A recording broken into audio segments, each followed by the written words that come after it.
Good morning, all of you. So, we have started with Unit 3 and we discussed the methods of translation. Translation methods. The first category that we started with was translation methods. The first one was Peter Newmark, who gave us 8 expert methods, which was followed by Robert Holmes. Today, I will discuss next André Lefebvre. Now, 7 translation methodologies by André Lefebvre. André enumerates 7 translation methods, some of which are very useful for poetry translation in his book entitled 7 Strategies and a Blueprint. Here is a brief account of his strategies. So first is phonemics translation. Strategies over here again is methods only, the methods that they are dealing with. This method gives an acceptable paraphrase of the meaning of the SL text, while at the same time it also tries to reproduce the sound effect of the SL into the TL. Phonemic, which is related to sound effects, right?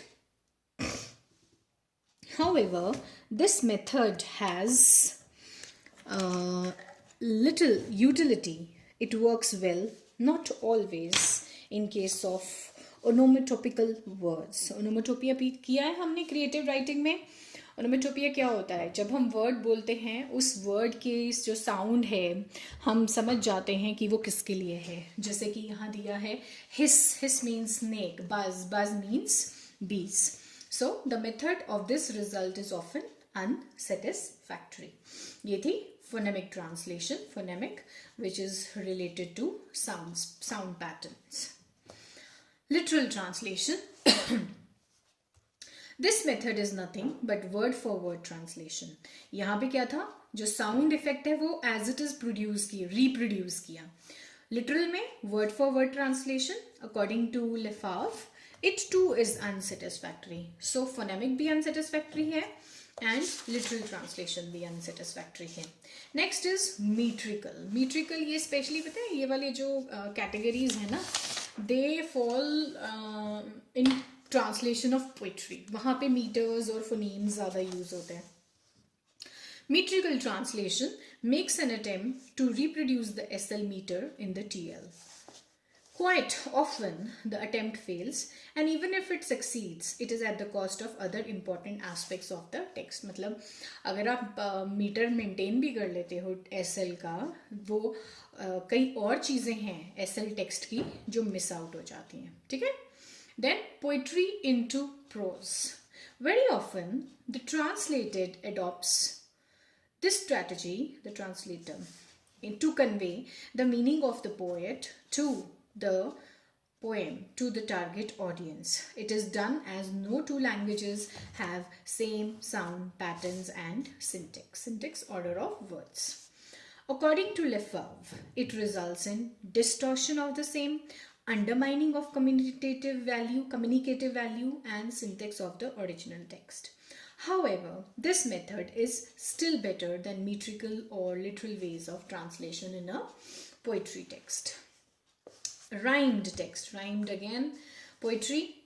This method of translation binds the translator to reproduce the sound effect of the source language text into the target language through meter and rhyme. This is extremely difficult and perhaps useless way to translate.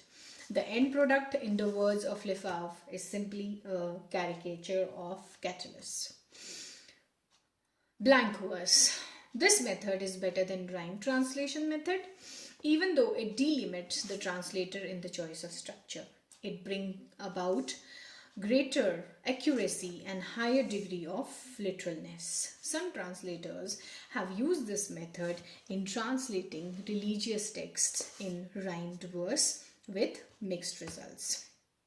And last, interpretation. According to Lefebvre, this method is that in which a translator retains the substance of the poem but changes its form.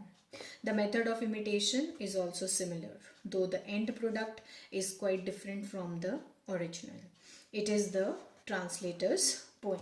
So what do we see? आपने क्या observe किया कि जितने भी लिफाव ने method suggest किए हैं वो खुद ही उनको फेल कर रहे हैं. He is failing almost all the methods which are useful for poetry, right. Phonemic उन्होंने अगर सजेस्ट किया, he says it is unsatisfactory. Literal भी अनसेटिस्फैक्ट्री. मीट्रिकल दोनों के कंपैरिजन में बेटर है. और पोइट्री इनटू प्रोज में डिस्टॉर्शन है, he says. Rhyme translation useless है. ब्लैंक वर्स भी यूजलेस है. Interpretation he still says that can be better. But फिर इंटरप्रिटेशन तो हम लोग भी करते हैं ना, जब हम पोएम पढ़ते हैं और पढ़ाते हैं, तो उसमें ट्रांसलेटर का क्या काम है. So on those grounds he somehow finds almost all the methods of translation not very up to the mark. So that was Lafave. Now is Larson. Larson's methods. He divides translation methods into two categories: form-based or literal translation, meaning-based or idiomatic translation. By literal translation, Larson means a strategy by which the translator tries to retain the form of source language text. It is form-based. The idiomatic translation aims at conveying the meaning of the original text in the natural form of the target language. So literal translation kya hai? A strategy by which translator tries to retain the form. So what do we say? Literal translation is form based and idiomatic translation is meaning based. इसको याद रखना है ना, यहाँ दिया हुआ भी है बड़ी अच्छे से categorization. Literal, form based. Idiomatic, meaning based. When Larson talks of literal translation, he subdivided it into different versions according to degree of literalness of each. He mentions, for example, the methods varying from very literal to modified literal as: very literal translation reproduces almost exact linguistic features of the SL into TL. This is effective in case of linguistic study of the SL though it is crude on other counts. Literal translation is useful in the study of source language, but it has of no interest and value to the new audience. It does not communicate the meaning of the original text in any satisfying way. In the modified literal translation method, the translator modifies the order and grammar of the source language in the acceptable sentence structure of the target language.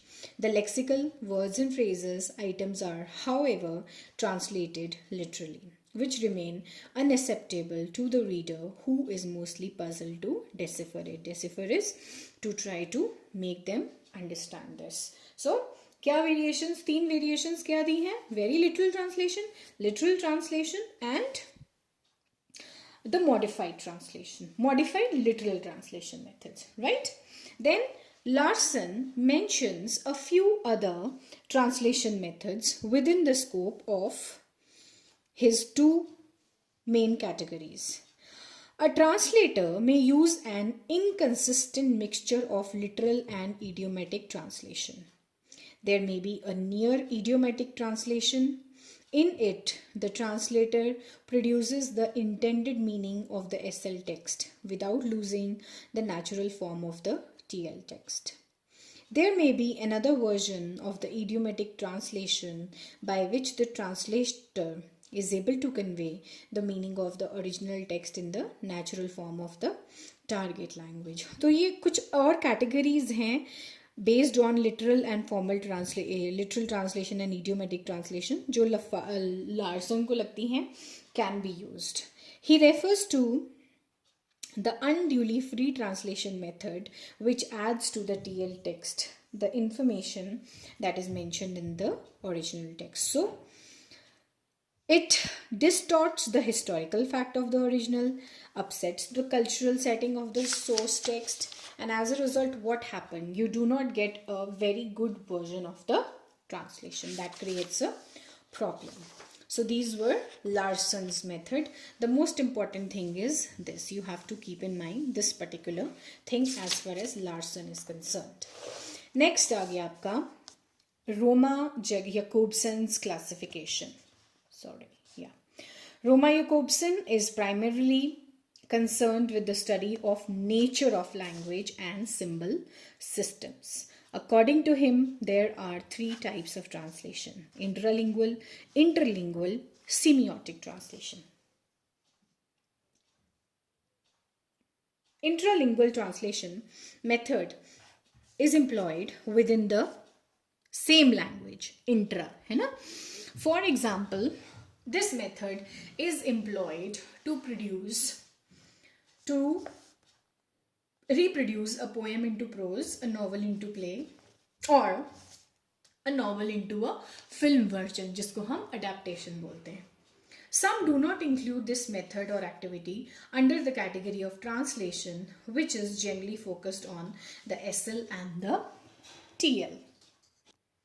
Some do not include this method or activity under the category of translation, which is generally focused on the SL and the TL. So intra means within the same language. और कैसे changes हो रहे हैं? For example, reproduce क्या हो रहा है? A poem is reproduced into a prose, a novel into a play, and novel into a film version. So that is your intralingual translation. But then हम उसको translation नहीं बोलेंगे. It is more of a kind of interpretation or change of genre. Interlingual translation, this method of translation is what is used by most translators in different ways. It aims at transferring the meaning of the SL text into the target language. It may be word-for-word translation, semantic translation, communicative translation, etc. Semiotic translation. This is the interpretation of verbal signs by means of non-verbal sign system. It is used to convey the meaning of source language text through the non-linguistic medium of expression such as painting, drawing, cartooning, etc. So through the use of signs, what are you trying to do? You are trying to tell the language. Say for example, if we talk of any language and I have drawn this, right? We may not know that we call this tree in Hindi, paid in English. Tree in English, paid in Hindi. Japanese language में ये कुछ और होगा, Chinese में कुछ और होगा. तो they don't know this language, but they know this verbal sign. This verbal sign stands for a tree. ये बात होती है semiotics में, है ना, जहाँ signs की बात की जाती है. That these signs and these symbols, they are used as language. After having gone through different viewpoints of experts regarding translation methods, it becomes clear that each method has its own advantages and disadvantages. It is up to the translator to choose the one out of any methods. तो अभी conclusion है, 3 हमने रोमा याकोब्सन के पढ़े, that is intralingual, interlingual and semiotic. And now he is giving you a conclusion that which method is best. Every method, he says, सबके अपने advantages, disadvantages हैं. So it is up to the translator to choose any method available to suit his purpose. Even word for word or literal translation, which is looked upon as inferior way to translator by the majority of translation experts, is useful as a pre-translation process in the case of a difficult process. Poetry into prose method, which is not liked by many, is useful and effective in the case of the SL, which is very far from the TL in syntactical and cultural context. तो बेशक आप क्या कर रहे हो? You are trying to change the genre, but then what is being lost when we talk of target language, syntax and the cultural context of the SL is somehow being lost, right? So with this, our methods by Peter Newmark. Andre gave you 2. Andre gave you not 2 but 7. Andre gave you 7. Larson gave you 2. and Roma Jacobson gave you 3 methods. And what is our conclusion? That these methods are used by the translator keeping in view their advantages and disadvantages, और उनकी problems को solve करते हुए जो translator को best method लगता है, translator chooses that particular method for translation. Okay, so we are done with translation methods by expert. Next we move to metaphrase, paraphrase and imitation. ये हमने कहाँ पढ़े थे? We had read them as equivalences. जब हमने इक्वलेंसेस पढ़े थे strategies में, तो हमने पढ़ा था कि ये टर्म्स कहाँ से आई हैं. They have come from Ovid, Dryden's here translation strategies में हमने थर्ड मेथड में पढ़ा था, थर्ड स्ट्रैटेजी में पढ़ा था. And these are the terms that have been phrased by or discussed by Dryden in Ovid's epistle, preface to Ovid's epistle. छोटे छोटे मीनिंग थे यहाँ पे. Metaphrases, word for word translation या line for line translation. Paraphrase, sense for sense translation. Imitation sanctions the translation to abandon anything in the text या original का भी sense change कर लो. अब in the methods of translation, how they are used, let us find that out. In his preface to Ovid's epistle 1680, John Dryden, a distinguished author, spoke of 3 important methods of translation: metaphrase, paraphrase, imitation. This type of translation is fundamental one. It means turning a source language text word for word and line by line into the language of the target audience. The term stands for Greek expression I express within or I explain forward and is outdated now. In this method, the focus is on lexical terms, as pointed out earlier. The translator's fidelity to the original text, and he is little bothered about the discomfort of the new reader. The literal translation of words remain ineffective at many levels. Even Dryden, who mentions this type of translation, is not convinced of the veracity in all cases. तो आप ना ये चीज़ ध्यान रखना कि every time the writer is suggesting you methods, and somehow or the other he says that this method is outdated, this method is unsatisfactory, this method is unsuitable. So who decides what is suitable? The translator decide. इस बात को ध्यान रखना. The translator will decide कि मेरे work को translate करने के लिए कौन सा मेथड सबसे अच्छा है. ड्राइडन नहीं बताएगा कि क्या करो. ड्राइडन ने ये दे दिया आपको मेथड्स. अब इसमें से जो आपको सूटेबिलिटी जिसकी आपके ट्रांसलेशन में बनती है, you may use that. Okay.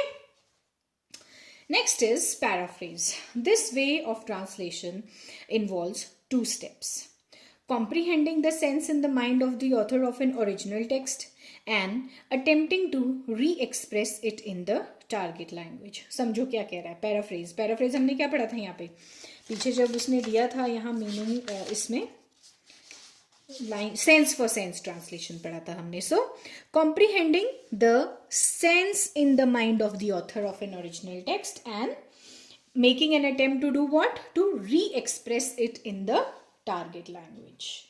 In case the language is same, paraphrasing is done to present a text that is simple and brief in form and style. For instance, take an instance of paraphrasing some lines for Shakespeare. अब जैसे मैंने आपको daffodil समझाई ना, तो वो भी paraphrasing ही होती है. तो मैंने उसमें ट्रांसलेशन नहीं किया. I tried to make you understand sense by sense the meaning of the lines. तो दैट इज पैराफ्रेजिंग. अब यहाँ पे जो एग्जाम्पल दिया है पैराफ्रेजिंग का, आप इसको पढ़ लीजिएगा, आपको समझ आ जाएगा. It is same way like teaching a poem. Paraphrasing, आप उसको पैराफ्रेज कर रहे हो, उसका मीनिंग एक्सप्लेन कर रहे हो, राइट. इसका कंक्लूजन पढ़ लेते हैं हम. This paraphrasing is an example of interlingual translation.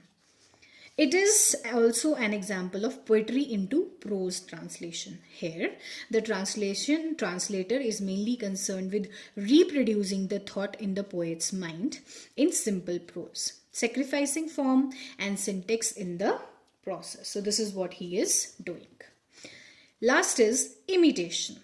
Imitation is another method of rendering a text from one language into another, taking only general hints from the original. In fact, abandoning the original and creating a new work. Abandoning the original and creating the new work.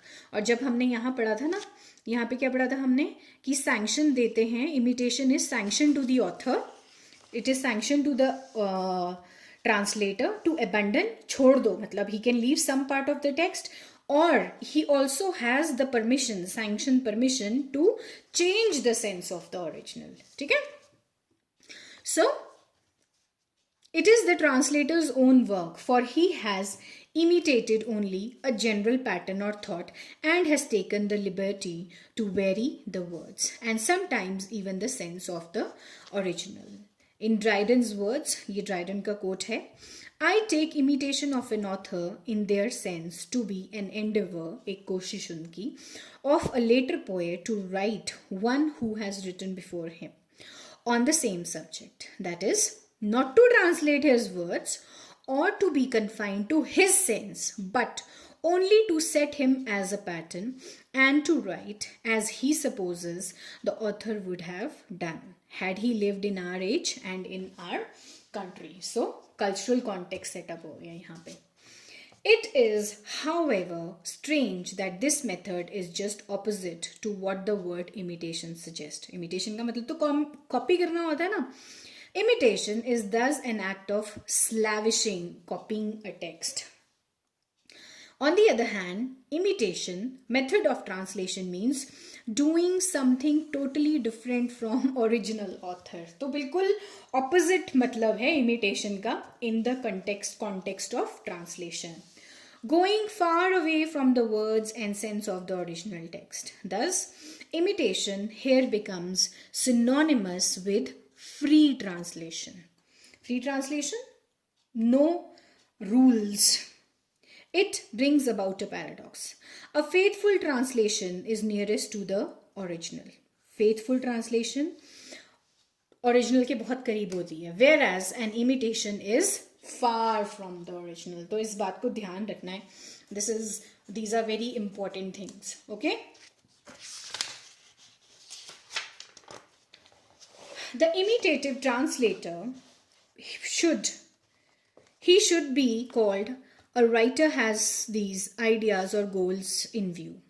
A translation should not appear to be a translation. The reader must have illusion of reading in the original.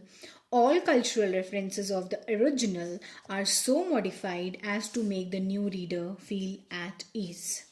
The main idea to project is that original writer would have written like the translator if he had lived in the age of the translator.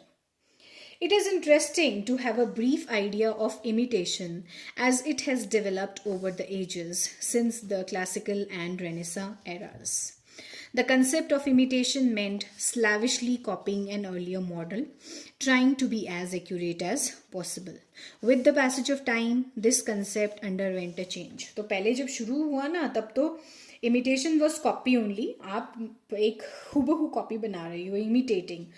But after many years, it meant an endeavor not to copy model exactly, but to change it to suit the imitator's personality and situation.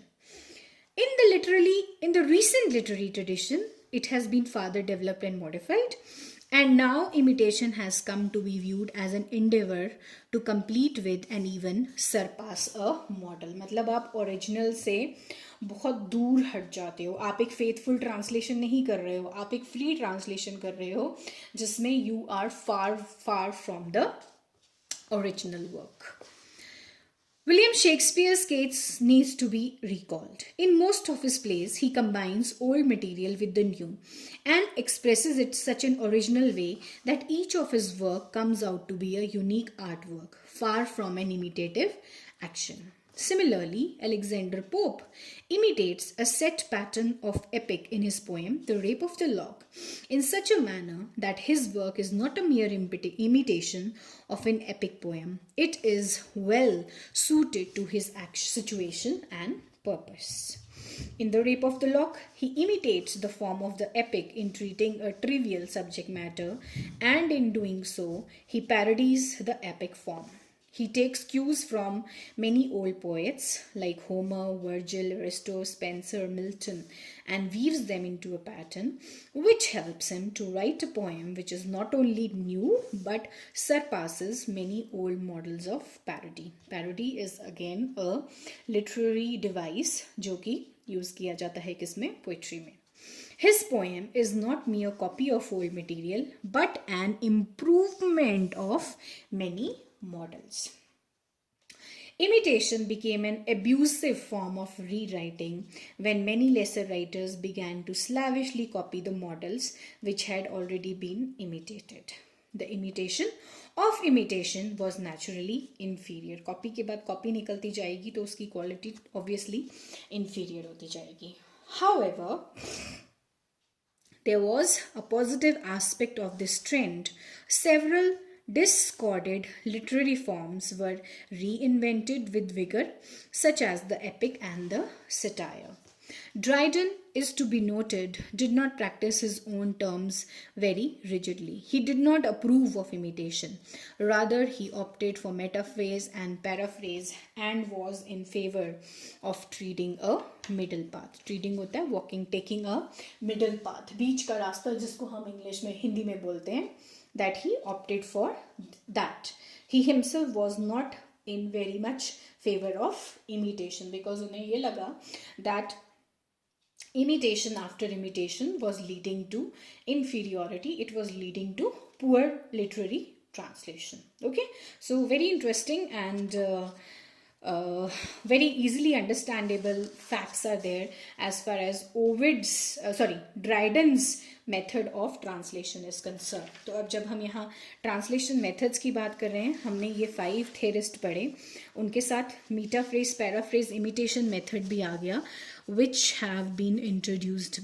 was introduced by Dryden. Okay, so we are done with 2 topics. Translation by experts and translation methods by experts and translation methods by Dryden. Last, we are left with adaptation and interpretation, which I shall continue in my next lecture. So this is quite interesting. अगर आप इसको थोड़ा interest से पढ़ो, then you will be able to understand it quite well. I really like this part as far as Dryden's translation is concerned. इसको पढ़िएगा ज़रूर. Ignore मत कर दीजिएगा, आपको समझ आएगा पैराफ्रेजिंग कैसे की जाती है, क्या किया जाता है ना. Do go through this example. That is all for today. We should continue tomorrow. Take care.